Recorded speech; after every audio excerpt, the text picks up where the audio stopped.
আসসালামু আলাইকুম সুপ্রিয় শিক্ষার্থী বন্ধুরা, যদি function F of X equal to root over of X into X minus এর 4 এর ডোমেন নির্ণয় হয় তাহলে এর ডোমেন নির্ণয় করো।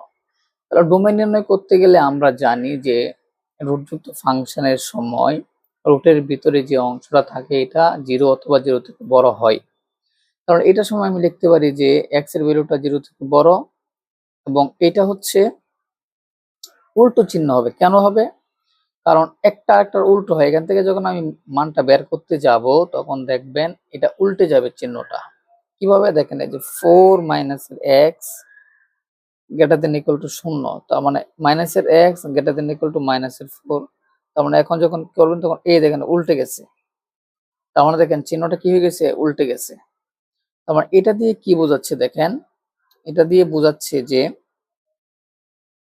4 এর সমান, এখানেও 4 আছে, 4 এর সমান, 4 এর সমান, তার মানে 4 এর সমান কোথায় আছে, এখানে আছে, এই যে এখানে আছে, এখানে কিন্তু 4 এর মাইনাস 4 এর সমান আছে। তাহলে 4 এর সমান এবং এক্সটা হচ্ছে 4 থেকে বড়, অর্থাৎ 4 থেকে বড় দিকে যাচ্ছে।